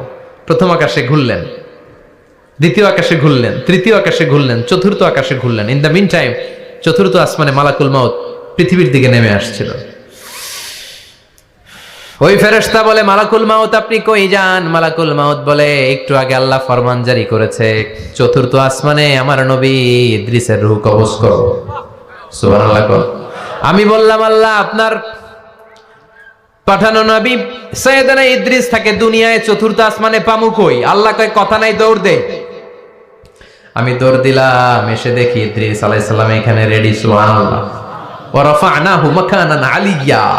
ইদ্রিস আলাইহিস সালামের রূহ কবজ দুনিয়ায় হয় নাই, চতুর্থ আকাশের মধ্যে হয়েছে। একটু চিৎকার করে পড়বেন সুবহানাল্লাহ। এরপরে সুলাইমান আলাইহিস সালাম, উনি তো মরে নাই, মরছে? উনি জিন চালাইতো, উনিও মরবে? শক্তিশালী একজন নবী ছিল। উনি মালাকুল মাউতকে বলেছিলেন মালাকুল মাউত আমার মৃত্যুর সুয়াইয়া, সামান্য কিছু আগে আমারে বইলো, আমার একটা কাজ আছে। মালাকুল মাউত মৃত্যুর কিছু সময় আগে এসে বলল সুলাইমান টাইম ইজ আপ, সময় শেষ, অল্প কিছু সময় বাকি, কি করবেন করেন। সাইয়েদনা সুলাইমান জিনদেরকে ডাকলো, ও জিনেরা, বিশাল একটা প্রজেক্ট আছে, প্রজেক্টে কাজ শুরু করো। আর কিছু জিনকে বলল চারদিকে গ্লাস ফিটিং করা একটা রুম বানাও। সাইয়েদনা সুলাইমান আলাইহিস সালাম গ্লাস ফিটিং করা রুমের ভেতরে ঢুকলেন। এই রুমে ঢুকার দরজা নাই, হাতে একটা লাঠি নিলেন। কি নিলেন? লাঠির মধ্যে ভর করে দাঁড়িয়ে রইলেন আর জিনদের দিকে তাকিয়ে রইলেন। জিনেরা এত বদমাশ ছিল, সাইয়েদনা সুলাইমান দাঁড়িয়ে না থাকলে কাজ করতো না। ছিল ফাঁকিবাজ। কি ছিল? দাঁড়ায় না থাকলে আজও লোকজন কাজ করতে চায় না, ঠিক কিনা? মালিক দাঁড়ায় থাকলে ঠিকই কাজ হয়ে যায়। সুলাইমান আলাইহিস সালাম লাঠির মধ্যে ভর দিয়ে দাঁড়িয়ে রইলেন আর বললেন কাজ করো। জিনেরাও কাজ শুরু করলো। ওদিকে মালাকুল মাউত এসে বলে, ও সুলাইমান সময় তো শেষ। সুলাইমান বলে সমস্যা নাই, রূহ কবজ করেন। উনি লাঠির মধ্যে ভর দিয়ে দাঁড়িয়ে রইলেন। গ্লাস ফিটিং করা রুমের ভিতরে কোরআন সাক্ষী। মালাকুল মাউত ওইভাবে লাঠিতে ভর দেওয়া অবস্থায়, দাঁড়ানো অবস্থায় সাইয়েদনা সুলাইমান আলাইহিস সালামের রূহ কবজ করে নিলেন। উনি এমন ভাবে দাঁড়িয়েছেন, রূহ চলে গেল, লাশ হয়ে দাঁড়িয়ে রইলেন। লাঠির মধ্যে দাঁড়িয়ে আছেন, জমিনের মধ্যে লুটিয়ে পড়ে নাই। সুবহানাল্লাহ। জিনগুলো দূর থেকে ভাবলো বস তো দাঁড়ায় আছে। কে দাঁড়ায় আছে? জিনেরা মনে করছে বস দাঁড়ায় আছে, কাজ করতে হবে। করতে করতে পুরা প্রজেক্টের কাজ শেষ। ইন দ্য মিন টাইম ঝিঝি পোকা, উই পোকা, যেই পোকা কাঠ খেয়ে ফেলে, এই কাঠ খাওয়ার পোকা সুলাইমান আলাইহিস সালাম লাঠির ভেতরে ঢুকে লাঠিও খেয়ে ফেলেছে। সাইয়েদনা সুলাইমান আলাইহিস সালাম ধপাস করে জমিনে পড়েছে। আর জিনেরা কয় হায় হায়, খালি খালি কাম করছে এতদিন। সুবহানাল্লাহ কইবেন না? সুলাইমান আলাইহিস সালাম বাঁচতে পারেন, চলে গেলেন। মুসা আলাইহিস সালাম মরছে? উনি মরবে কেন? উনি তো খালি মারে। মরছে? এক থাপ্পড়ে ফেরাউনের বাবুর্চি নাই। মুখের আগে হাত চলতে কয়েকজন, এর মধ্যে মুসা আলাইহিস সালাম আছে না নাই? মালাকুল মাউত মানুষের আকৃতিতে অনুমতি না নিয়ে ঘরের ভেতরে ঢুকে গেল। ঢুকে বলে আনা মালাকুল মাউত, আমি মৃত্যুর ফেরেশতা। তো কি চাও? জিতু আন আকবাদা রূহাক, আপনার রূহ কবজ করতে আসছি। কিন্তু মুসা আলাইহিস সালাম দেখতেছেন দিব্যি একজন মানুষ, কি দেখে? আবার সালাম দেয় নাই, অনুমতি নিয়েও ঢুকে নাই। ও মিয়া, অনুমতি নিয়ে ঘরে ঢোকার দরকার আছে না নাই? মুসা আলাইহিস সালামের মেজাজ বড় গরম। উনি বললেন কি করবি? কয় আপনারে মারমু। কয় এদিকে আয়। মালাকুল মাউত মনে মনে ভাবে এতদিন সব মানুষগুলো আমারে দেখলে দিত দৌড়, আজকে মনে হয় আমারে দিতে হবে দৌড়। এক পা গায়ে দুই পা পেছায় সাহস করে সামনে গেলেন। আবার মুসা আলাইহিস সালাম দিলেন এরকম থাপ্পড়। ফাসাক্কাহু ফাফাকু আইনা, বুখারীর বর্ণনা, এক থাপ্পড়ে চোখ নাই। ঠিকই মালাকুল মাউত দৌড়, এক দৌড়ে আল্লাহর কাছে। আল্লাহ বললেন রাখো, এটা মুসা আলাইহিস সালাম, তার মেজাজ বড্ড গরম, আমাকে কথা বলতে হবে। আল্লাহ বললেন মুসা, বুখারীর বর্ণনা, গরুর পিঠের উপর হাত রেখে দাও। রাখা হলো। তোমার হাতের নিচে গরুর যত পশম, প্রত্যেক পশমের বিনিময়ে এক এক বছর করে হায়াত বাড়িয়ে দিলাম। মুসা আলাইহিস সালাম অনেক চালাক নবী, উনি বললেন আল্লাহ আমার হাতের নিচে যদি গরুর 2000 পশম থাকে, তার মানে 2000 বছর হায়াত বাড়িয়ে দিলেন, কিন্তু এক্সট্রা হায়াত যখন শেষ হয়ে যাবে এরপরে কি হবে? আগে ওইটা বলেন। আল্লাহ বললেন সুমাল মাউত, তারপরে তো মুসা মরতেই হবে, আসতেই হবে। সাইয়েদনা মুসা আলাইহিস সালাম বললেন ফাল আনা, তাহলে আর দেরির দরকার নাই, এখনই আমি আপনার কাছে চলে যেতে চাই। মালাকুল মাউত মুসা আলাইহিস সালামের রূহ নিয়ে উড়াল দিলেন। সুবহানাল্লাহ। বাঁচতে পারছে? বিশ্বনবী মরে নাই, উনি ইন্তেকাল করেছেন। চিল্লায় এখন ঠিক কিনা? ইন্তেকালের আগে বিশ্বনবী প্রচন্ড অসুস্থ হলেন। মা আয়েশারে ডেকে বললেন আয়েশা, মনে হয় আমি বাঁচব না। ওই যে খায়বার বিজয়ের দিন, খায়বার দুর্গ বিজয় করার পরে এক ইহুদি মহিলা আমার দাওয়াত দিয়েছিল। ওই দাওয়াত খেতে যাওয়ার পরে গোশতের মধ্যে বিষ মাখানো হয়েছিল রে আয়েশা। ওই বিষ মাখানো খাসির গোশত খেয়ে যে ব্যথা আমার পেটে উঠেছিল, আজ আবার সেই ব্যথা উঠেছে। বিশ্ব নবী ওই বিষ খাওয়ানো গোশতের কারণে ইন্তেকাল করেছেন, তার মানে বিশ্ব নবী শাহীদ। জামা আল্লাহু বাইনা নবুওয়া ওয়া শাহাদা, আল্লাহ বিশ্ব নবীকে শুধু নবী বানায় নাই, শহীদ হিসেবে কবুল করেছে। সুবহানাল্লাহ কইবেন না? প্রচন্ড অসুস্থ, উনি ছাড়া মসজিদে নববীতে কেউ ইমামতি করার সাহস পায় না। বিশ্বনবী বললেন আবু বকর তুমি যাও, আবু বকরও যায় না। বিশ্বনবী বললেন পানি আনো, বিশ্বনবী পানি দিয়ে ওযু করলেন। ওযু করে কয়েকজন সাহাবীকে ধরে উঠতে চাইলেন, আবার ধপাস করে বেহুশ হয়ে পড়ে যায়। বিশ্বনবী উঠতে পারে না, আবার বললেন ঠান্ডা পানি আনো। পানির ভেতরে বিশ্বনবী 2 হাত ঢুকিয়ে দিয়ে ঠান্ডা ভিজা হাত দিয়ে চেহারার মধ্যে মাসে করলেন আর বললেন ইন্নালিল মাউতিলা সাকারাত, হায়রে মৃত্যুর কি যন্ত্রণা, হায়রে মৃত্যুর যে কি কষ্ট। ও মিয়া, বিশ্বনবী যদি মৃত্যুর কষ্টে কাতরায়, আমাদের অবস্থা কি? আমাদের নসিবে কি আছে? আল্লাহ তুমি বাঁচাও, পড়ে না আমি। বিশ্বনবী কাঁদছেন, সাহাবারা একের পর এক দেখতে আসে, কান্নার রোল পড়ে গেল চারদিকে। বিশ্বনবীর কলিজার টুকরা নয়নের পুটুলি সাইয়্যিদাতুনা ফাতিমা বিশ্বনবীর কান্না সহ্য করতে পারে না। বিশ্বনবীকে ধরে মা ফাতিমা, সাইয়্যিদাতুনা ফাতিমা বিলাপ করা শুরু করে দিলেন, চিৎকার দিয়ে কান্নাকাটি শুরু করে দিলেন আর বললেন ওয়া কুরবাবা, ওয়া কুরবাবা, হায় হায় আমার বাবার কি কষ্ট, আহা আমার বাবার কি কষ্ট হচ্ছে। বিশ্বনবী বললেন ফাতেমা তুমি কেঁদো না, আমার কষ্ট আজকের পরে আর থাকবে না, আজকে তোর বাবার সব কষ্ট বন্ধ হয়ে যাবে। কি যেন কানে কানে বললেন, ফাতেমা আরো কেঁদে দিল। আবার কানে কানে কি যেন বললেন, ফাতেমা হেসে দিল। বিশ্বনবীর ইন্তেকালের অনেক পর মা আয়েশার কাছে ফাতেমা বললেন, আমি যখন প্রথমে কেঁদেছিলাম আব্বা বলেছিল আমি আর বাঁচবো না রে ফাতেমা। আবার কানে কানে একটা কথা বলার পরে হেসেছিলাম, আব্বা বলেছিল আমার পরে আমার পরিবার বর্গের মধ্য থেকে সর্বপ্রথম তোমার সাথে আমার দেখা হয়ে যাবে রে ফাতেমা। অল্প কয়েক মাসের ব্যবধানে সাইয়্যিদাতুনা ফাতেমা উনিও ইন্তেকাল করলেন। বিশ্বনবী শোয়া থেকে উঠতে পারে না। এক সাহাবীকে দেখলেন মেসওয়াক করছে, বিশ্বনবী মেসওয়াকের দিকে তাকিয়ে রইলেন। বিশ্বনবীর নিথর দেহটা পড়ে আছে। আয়েশারা যে বলবে আয়েশা মেসওয়াক দাও, বলতে পারে না। মা আয়েশা বুঝতে পেরে মেসওয়াক আনলেন, বিশ্বনবীকে মেসওয়াক করিয়ে দিলেন। এবার বিশ্বনবী বললেন, ও আবু বকর শোনো, আল্লাহ আমাকে অপশন দিয়েছে। কি দিয়েছে? আল্লাহ বলেছে নবী আজীবন থাকতে চাইলে থাকেন, আর আসতে চাইলে চলে আসেন। আমি থাকতে না চেয়ে আল্লাহর কাছে চলে যাওয়ার ইচ্ছা করলাম। সাইয়েদনা আবু বকর কান্না জুড়ে দিলেন। বিশ্বনবী বললেন আসসালাত আসসালাত, ও আমার উম্মতেরা নামাজ তরক করো না।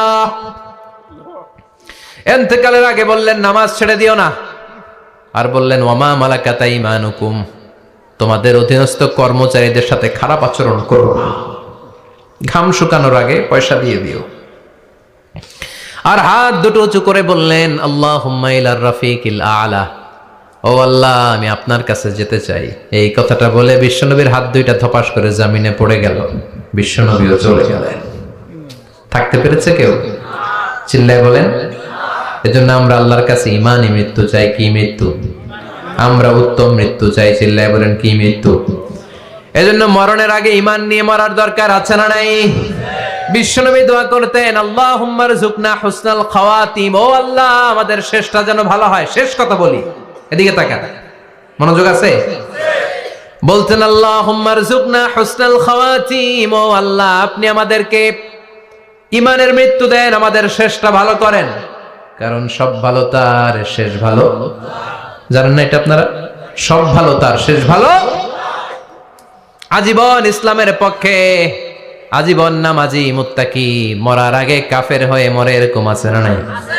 মরার আগে শাহবাগের মঞ্চে উঠে ভাষণ দেয়, ভাইয়েরা আমার, আছে না নাই? আবার আজীবন কাফের, ইসলামের বিরোধী, ইন্তেকালের আগে কালিমা পড়ে সব মাফ করায়, আছে না নাই? বিশ্বনবীর শ্বশুর আবু সুফিয়ান, নাম শুনছেন? বদরের যুদ্ধে বিশ্বনবীর বিরুদ্ধে, মক্কায় বিশ্বনবীর ঘুমাতে দেয় নাই, উহুদের যুদ্ধে বিশ্বনবীর সাথে ফাইট, খন্দকের যুদ্ধে বিশ্বনবীর সাথে মারামারি, আহজাবের যুদ্ধে কিলাকিলি, সারাটা জীবন বিশ্বনবীর সাথে মারামারি, মক্কা বিজয় কালিমা পড়ে মুসলমান হয়েছে। গোটা জীবনে যা অন্যায় করেছে সব মাফ করে দিয়েছে কে? এজন্য আমরা আল্লাহরে বলি, আল্লাহ কালিমাটা পড়তে পড়তে যেন আমরা মরতে পারি। চিৎকার করে পড়ে না আমিন। জিহাদের ময়দানে এক সাহাবা যুদ্ধ করতে লাগলেন। বুখারীর বর্ণনা, যুদ্ধ করতে করতে কাফেরদেরকে মারতে মারতে, হাদিসের ভাষ্য, লা ফাযা ওয়ালা শাযা ইল্লা ইয়াদরিবুহা বিসাইফি, তার সামনে যত কাফের আসে সে কচুকাটা করে। অন্য সাহাবীরা খুশি হয়ে যায়। অন্য সাহাবীরা বলে আজকের সব সওয়াব এই সাহাবী পেয়ে যাবে। কিন্তু বিশ্বনবী হঠাৎ করে একটা কথা বললেন, ওই কথা শুনে সাহাবীরা অবাক। বিশ্বনবী বললেন, হুয়া ফিন্নার, ও জাহান্নামে যাবে। কই যাবে? জিহাদের ময়দানে এক মুজাহিদ সাহাবী কাফেরদেরকে মেরে শেষ, কিন্তু বিশ্বনবী বললেন কই যাবে? কথা কয় না। এক সাহাবী কয়, ঘটনা কি? এত বড় মুজাহিদ ফি সাবিলিল্লাহ কেন জাহান্নামে যাবে? আমি লুকিয়ে লুকিয়ে দেখি। লুকিয়ে লুকিয়ে ওই সাহাবী দেখে, মুজাহিদ সাহাবী যুদ্ধ করতে করতে কাফেরদের বিশাল একটা ঘাটির ভেতরে ঢুকে গেল। মারতে মারতে মারতে মারতে হঠাৎ এক কাফেরের আঘাতে এই মুজাহিদ সাহাবীর ডান হাতটা কাটা পড়ে গেল। এবার ডান হাত দিয়ে ফিনকি দিয়ে রক্ত বের হতে শুরু করলো। মুজাহিদ সাহাবী আর যন্ত্রণা সহ্য করতে পারে না। যন্ত্রণা সহ্য করতে না পেরে কাতরাতে কাতরাতে নিজের হাতের ছুরিটাকে জমিনের মধ্যে গেড়ে দিয়ে ছুরির উপর ঝাঁপিয়ে পড়ল। পেটের এই দিক দিয়ে ঢুকে ওপাশ দিয়ে বের হয়ে গেল, এফার হোফার হয়ে গেল, মানে আত্মহত্যা করলো। ঠিক কি না? জাহান্নামী না? কথা কর। লুকিয়ে লুকিয়ে যে সাহাবা দেখেছে, চিৎকার দিয়ে বিশ্বনবীর কাছে যেয়ে বলে, আশহাদু আন্নাকা রাসূলুল্লাহ, ও নবী আপনি যে আসল নবী, কোনো সন্দেহ নাই, আমি লুকিয়ে লুকিয়ে দেখেছি। ওই মুজাহিদ সাহাবা বেঁচে নাই, সে কাফেরের আঘাতে শহীদ হয় নাই, নিজের পেটে নিজে ছুরি ঢুকিয়ে আত্মহত্যা করেছে। আজীবন বিশ্বনবীর সাথী, মরার আগে জাহান্নামী। আমরা কেউ জানি না আমাদের শেষটা কেমন হবে। এজন্য আমাদের শেষটা ভালো হোক, ভেরি সেনসিটিভ ইস্যু। আমাদের শেষটা ইমানের হোক। এখন যেমনি মাথা ঠিক আছে, বুদ্ধিমত্তার সাথে শাহাদাত বাক্যের উপর যেন আমরা মরতে পারি। আমরা পড়ি আমিন। চিল্লায় পড়েন আমিন। কি করে বুঝবেন মৃত্যুটা ভালো হলো? এক নাম্বার আলামত আন-নুতকু বিশ-শাহাদা, মরার আগে আওয়াজ করে জিকির করে কেউ যদি পড়তে পারে, লা ইলাহা ইল্লাল্লাহু মুহাম্মাদুর রাসূলুল্লাহ সাল্লাল্লাহু, এটা হচ্ছে আলামাতু হুসনিল খাতিমা। আপনার মৃত্যুটা যে ভালো মৃত্যু হয়েছে এটার আলামত। কি মৃত্যু? সবাই বলেন ভালো মৃত্যু আমরা চাই কি চাই না? ভালো মৃত্যুর এক নাম্বার আলামত কালিমা পড়ে যদি মরতে পারে। বিশ্বনবী বলেন, মান কানা আখিরু কালামিহি লা ইলাহা ইল্লাল্লাহ, যে ব্যক্তির সর্বশেষ কথাটা হবে, বাক্যটা হবে লা ইলাহা ইল্লাল্লাহ, দাখালাল জান্নাহ, সে জান্নাতি হয়ে যাবে। সুবহানাল্লাহ পড়েন। এরপরে বিশ্বনবী বললেন, আল মুমিনু ইয়ামুতু বিজাবি ইরকিল জাবিন, মুমিন যখন মারা যায় তার কপাল ঘেমে যায়। সুবহানাল্লাহ পড়েন। হাত ঘামে না, পা ঘামে না, মুমিনের কপাল ঘামে। সুবহানাল্লাহ। এজন্য কেউ মারা গেলে কপালের মধ্যে হাত দিবেন, দেখবেন ওই ঘামের মধ্যে একটা জান্নাতি ঘ্রাণ আছে। সুবহানাল্লাহ। আল্লাহ, আমরা যখন মরে যাব আমাদের কপালটা যেন এরকম ঘেমে যায়। আমিন পড়েন আর জোরে আমিন। আল মুমিনু ইয়ামুতু বিআরাকিল জাবিন, মুমিন মারা গেলে তার কপাল ঘামে। কপাল ঘামলে বুঝতে হবে এটা ভালো মৃত্যু, ঈমানি মৃত্যু। চিল্লায় বলেন ঠিক কিনা? এরপরে বিশ্বনবী বললেন ফি লাইলাতিল জুমা, জুমার রাতে যদি মরে, আও ফি শাহরি রমাদান, কিংবা রমজান মাসে যদি মরে, আও ফি সাফারিল হজ, কিংবা হজের সফরে যদি মরে। বাংলার জমিন থেকে অনেক হাজিরা হজ করতে যায়, অনেকে ওইখানে যে আরাফাতের ময়দানেও মারা যায়, এরকম হাজি আছে না নাই? খুশনসিব, এটা খুশনসিব। আলহামদুলিল্লাহ পড়েন। এরপরে বিশ্বনবী বললেন মাউতু শাহাদা, আল্লাহর রাস্তায় জিহাদ করে কালেমার বাণীকে উপরে তুলে ধরার জন্য কেউ যদি শাহাদাতের পেয়ালা পান করে, শাহাদাতের মৃত্যুর চাইতে ভালো মৃত্যু আর হতে পারে না। শাহাদাতের মৃত্যুর চাইতে শ্রেষ্ঠ মৃত্যু আছে নাকি? শাহাদাতের তামান্না যেই মুমিনের অন্তর নাই, অন্তরের ভেতরে নাই, ওই লোক কি মুমিন হতে পারে নাকি? মান সাআলাল্লাহ শাহাদা, বিশ্বনবী ফরমান, যে ব্যক্তি আল্লাহর কাছে শাহাদাতের মৃত্যু চায়, বাল্লাগাহুল্লাহু মানাজিলাশ শুহাদা ওয়া ইন মাতা আলা ফিরাশিহি, তার কাছে শাহাদাত অন্তর থেকে কামনা করে রব্বুল আলামিন ওই ব্যক্তিকে শাহাদাতের মর্যাদায় নিয়ে যাবেন, যদিও সে বিছানায় পড়ে পড়ে মারা যায়। বিছানায় পড়ে মারা গেছেন, কিন্তু অন্তরে কামনা ছিল আল্লাহ আমারে তুমি শাহিদ হিসেবে কবুল করো। শাহিদদের কাতারে আপনারা দাঁড় করায় দিবে কে? ওমরে ফারুক বলতেন আল্লাহুম্মা রযুকনা শাহাদাতান ফি সাবিলিক, ও আল্লাহ আপনি আমারে আপনার রাস্তায় শহীদ হিসেবে কবুল করেন। ওয়ারযুক মাউতি ফি হারামি রাসূলিক, পৃথিবীর কোন শহরে মরতে চাই না, বিশ্বনবীর শহরে মদিনা শহরে আমার মৃত্যু কবুল করেন। ওমরে ফারুক কই মরছে? কথা কও। ফজরের জামাতে ইমামতি করতে গিয়েছেন, মাওলাল মুগীরা আবু লুলু আল মাজুসি মাওলাল মুগীরার আঘাতে অ্যাসাসিনেটেড বাই মুগীরা, স্টেবিং করেছে। এখানে 3টা আঘাত করেছে, একটা এখানে, একটা পাজরে, একটা নাভির মধ্যে, নাভি কেটে 2 ভাগ। ওনাকে খাবার দেয়া হলো নাবিজ, দুধ মাখানো নাবিজ। ওই নাবিজের দুধ নাভি দিয়ে বের হয়ে যায়। উনি বললেন কে মেরেছে আমাকে? বলল অগ্নি উপাসক। শুকরিয়া করে বললেন আল্লাহ আমারে কোনো মুসলিম মারে নাই, কোনো মুমিন মারে নাই। উনি বেহুশ ছিলেন, হুশ ফিরে সবাই রে বললেন আসল্লান নাস, ফজরের যেই নামাজটা আমার ইমামতিতে শুরু হয়েছে 1 রাকাতের পর আমাকে মারা হলো। এবার আমাকে বলো আমার নেতৃত্বে যে নামাজটা শুরু হয়েছে নামাজটা ঠিক মতো হয়েছে কিনা? সুবহানাল্লাহ। আমারে কে মারলো? কে তোমাদের খলিফা হবে? কি হবে আমার আব্দুর রহমানের আব্দুল্লাহর? এগুলো নাই। প্রথম কথা ছিল মানুষরা নামাজটা পড়েছে কিনা। সুবহানাল্লাহ। এজন্য শাহাদাতের তামান্না সবচেয়ে বড় তামান্না। চিল্লায় বলেন ঠিক কিনা? এরপর বিশ্বনবী বললেন মুরাবিতান ফি সাবিলিল্লাহ, মুসলিম রাষ্ট্রের পাহারা দেয় যারা, বর্ডার গার্ড। আমাদের দেশের বর্ডার গার্ডের কি বলে? আগে বিডিআর ছিল, এখন বিজিবি। আমার বিজিবির ভাইয়েরা না খেয়ে না পড়ে শীতের রাতে দেশ পাহারা দেয়। বিএসএফ এর গুলিতে যদি মারা যায় এটা শহীদ। সুবহানাল্লাহ। এর চেয়ে শ্রেষ্ঠ মৃত্যু আর হতে পারে না। এরপর আল মাউতু আলা আমালিন সালেহ, কোন ভালো কাজের উপর মরণ। নামাজে সেজদা দিয়েছে, সেজদা অবস্থায় অনেকে চলে যায়, এরকম আছে না নাই? তাহাজ্জুদের যায় নামাজে মরণ দিও প্রভু আমায়, একামতে দিনের কাজে কবুল করে নিও আমায়। পড়েন আমিন। তাহাজ্জুদের যায় নামাজে যেন আমাদের মরণ হয়, পড়েন আমিন। রোজা অবস্থায় মারা যাওয়া, নেক আমল অবস্থায় মারা যাওয়া, এগুলো হচ্ছে আলামাত হুসনিল খাতিমা। আপনার শেষটা, বিদায়টা, মৃত্যুটা যে ভালো হয়েছে তার আলামত। আল্লাহ এই যে কথাগুলো বললাম, শ্রেষ্ঠ শ্রেষ্ঠ মৃত্যু, আমাদের মৃত্যুগুলো ওইরকম করে দিও। চিৎকার করে পড়েন আমিন, আওয়াজ করে পড়েন আমিন। এবার আলামাত সুইল খাতিমা, কিছু মৃত্যুর আলামত আছে, এটাই প্রমাণ করে এটা ভালো মৃত্যু নয়, এরকম আলামত আছে না নাই? 1 নম্বরে হলো আল ইন্তিহার, আত্মহত্যার মৃত্যু। সমাজে আছে না নাই? উখিয়াতে তো নাই না? এদিকেও মরে। কি জন্য? কেন মরে? হ্যাঁ, বয়ফ্রেন্ড গালি দিছে এই জন্য? হ্যাঁ, মান ক্বাতালা নাফসাহু বিশাইইন উযযিবা বিহি ইয়াউমাল কিয়ামা, যে জিনিস দিয়ে যে যাকে মেরেছে, আত্মহত্যা করেছে, সুইসাইড করেছে, কিয়ামতের দিন ওই জিনিস দিয়ে সে তাকে মারবে, এটাই হবে তার শাস্তি। ওড়না পেঁচিয়ে যারা আত্মহত্যা করলো ওর শাস্তি ওড়না পেঁচানো, বিষ খেয়ে যারা মারা গেল তার শাস্তি জাহান্নামের বিষ খাবে আর চিৎকার করবে। ছুরি ঢুকিয়ে যারা মারা গেল জাহান্নামের আগুনে ঝলসানো ছুরি শুধু ঢুকাবে। আল্লাহ আত্মহত্যা থেকে বাংলাদেশে বাঁচাও, আমাদের ছেলে মেয়েগুলারে বাঁচাও, চিৎকার দিয়ে বলেন আমিন। আত-তাআক্কুদ ফিল লিসান ফিলা ইলাহা ইল্লাল্লাহ, আজীবন কালেমা পড়ে নাই, আজীবন কালেমারে বাস দিয়েছে, এখন মরার সময় সবাই কয় কলমা পড়েন কলমা পড়েন, এখন পড়তে চায় মাগার মুখ দিয়া বাইর হয় না। আছে না নাই? এরকম ডাকাইত উখিয়াতে নাই, কলমা পড়তে পারে না, আটকায় যায়, মরে গেছে।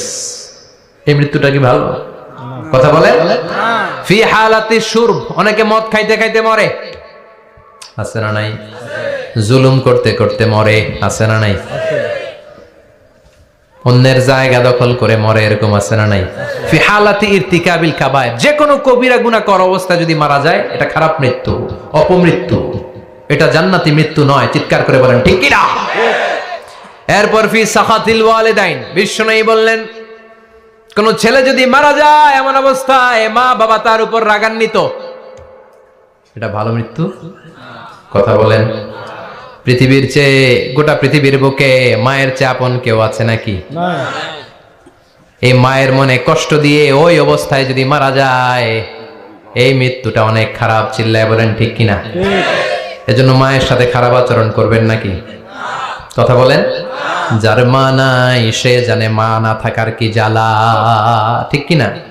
যখন রাত্রি নিঝুম এই চোখে ঘুম, একলা শুধু ঘরে তোমায় মনে পড়ে মাগো, তোমায় মনে পড়ে। যখন রাত্রি নিঝুম এই চোখে ঘুম, একলা শুধু ঘরে তোমায় মনে পড়ে মাগো, তোমায় মনে পড়ে। এজন্য মায়ের দোয়া সবচেয়ে বড় দোয়া। মা রেগে আছে, মা বদদোয়া দিয়েছে, বাবা বদদোয়া দিয়েছে, বাবা আপনার উপর অসন্তুষ্ট, ওই অবস্থায় ছেলে মরলে এটা কি ভালো মৃত্যু? এরপরে স্বামী যদি নাখোশ থাকে স্ত্রীর উপর, স্বামী যদি স্ত্রীর উপর রেগে থাকে, অসন্তুষ্ট থাকে, ওই অবস্থায় স্ত্রী যদি মারা যায় এটাও খারাপ মৃত্যু। চিল্লায় বলেন এটাও খারাপ মৃত্যু। এরপরে লাউ ফারিহাল মুসলিমুনা বিমাউতি, কোন লোক মারা গেলে যদি এলাকার মুসলমানরা খুশি হয় এটা কি ভালো মৃত্যু নাকি? কোন লোক মারা গেলে এলাকার মুসলমানরা যদি আল্লাহর শুকরিয়া করে এটা কি ভালো মৃত্যু নাকি? আমরা কি ভালো মৃত্যু চাই নাকি খারাপ? আমরা শাহাদাতি মৃত্যু চাই, ঈমানের মৃত্যু চাই। পড়েন আমিন। এজন্য রাব্বুল আলামিন বলেন বাল তুসিরুনাল হায়াতাদ দুনিয়া ওয়াল আখিরাতু খায়রুন ওয়া আবাকা। ক্ষণস্থায়ী দুনিয়াটাকে তোমরা বড় মনে করো, এটা বড় না, বড় হলো আখিরাতের জীবন। এজন্য আখিরাতের জীবনের জন্য প্রস্তুতির দরকার আছে না নাই? মরণ হচ্ছে সবচেয়ে বড় প্রস্তুতি, মরণের চিন্তা। মান কানা ওয়াইদান ফাল মাউতু ইয়াকফি, যে নিজেকে সোজা করতে চায় মৃত্যুর চিন্তাই তার জন্য যথেষ্ট। আজকের এই আলোচনার পরেও কি আমাদের টনক নড়বে না? আজকের এই কথাগুলোর পরেও কি মৃত্যু নিয়ে আমরা ভাববো না? আজকের আলোচনার পরেও কি আমার হিসাব শুরু হওয়ার আগে আমি একটু নিজের হিসাব কষে নিব না? আল্লাহ আমাদের সবাইকে কথাগুলো বুঝার ও আমল করার তৌফিক দান করুক। আমরা পড়ি আমিন। আর জোরে পড়েন আমিন।